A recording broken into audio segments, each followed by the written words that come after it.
Boa noite. O Jornal da TVE abre a edição de hoje homenageando os 240 anos de Porto Alegre. Vamos lembrar um pouco de como tudo começou. As primeiras famílias açorianas que chegaram por aqui se instalaram próximas à atual Praça da Matriz. Já no fim do século XVIII, 4.000 pessoas viviam na cidade.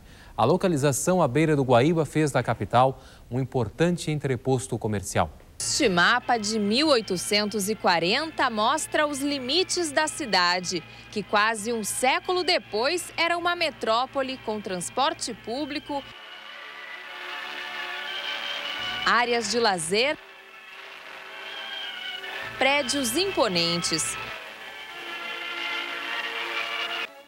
Em 1920, a elite, formada também pelos imigrantes europeus, utilizava barcos a vapor para o deslocamento. Em 1930, a praia de Ipanema era a escolha para o verão dos porto-alegrenses. O tênis, um esporte popular. Os prédios da Faculdade de Medicina e do Instituto de Educação marcavam a paisagem. A cidade crescia, como mostra esta locução da época. Porto Alegre, sede do governo do Rio Grande do Sul. Cidade progressista e acolhedora.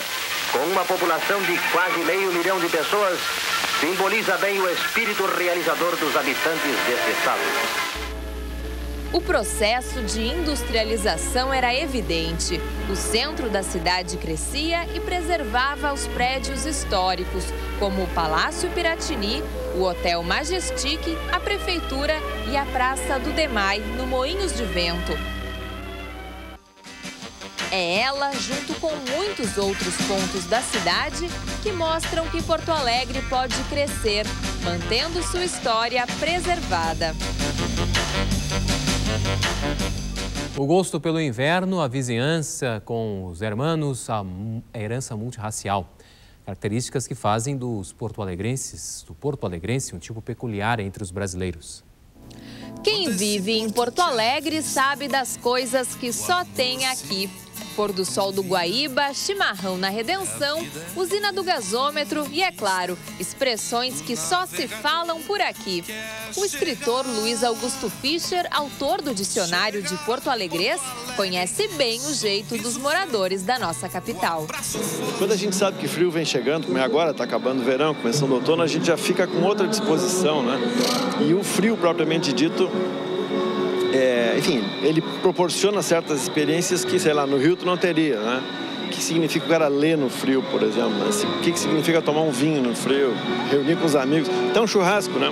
É isso, acho que tem várias coisas geográficas, mentais, coisas que imediatamente nos fazem reconhecidos, né? Como o tri, bar. Bar é um negócio interessante, que é uma palavra tão útil, né? Nós sabemos como é útil, né? Mas imediatamente as pessoas nos reconhecem. E até quem não nasceu aqui ou mora nas cidades vizinhas acaba adotando Porto Alegre como cidade do coração. Eu adoro Porto Alegre, eu moro mais de 40 anos aqui, sou de interior, né? E Porto Alegre é muito bonito, gosto muito dele, não saio daqui, vou morrer aqui. Merece mais um colorido nele. Aqui no centro mesmo não tem, né? Um canteiro bonito aqui. Para mim é maravilhoso, adoro Porto Alegre. Podendo, eu estou sempre em Porto Alegre. Adoro o Parque da Redenção. Para mim, Porto Alegre merece bastante flores, bastante colorido. Porto Alegre hoje. Muito verde, muitas flores, muita limpeza.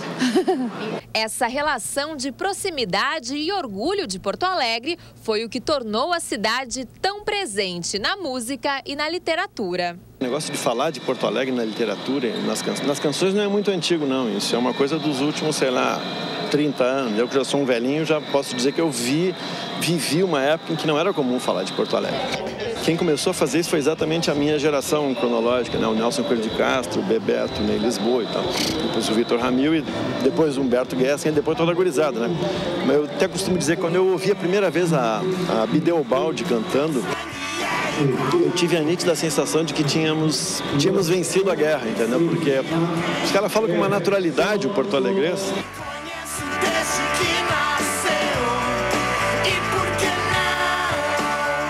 Um jeito de preservar as características regionais sem deixar de ser brasileira. A combinação de fatores aqui é peculiar, né? Quer dizer, é claro que nós temos algo a ver com Montevidéu e Buenos Aires por causa da latitude, né? A gente está num lugar parecido, a inclinação da luz é parecida.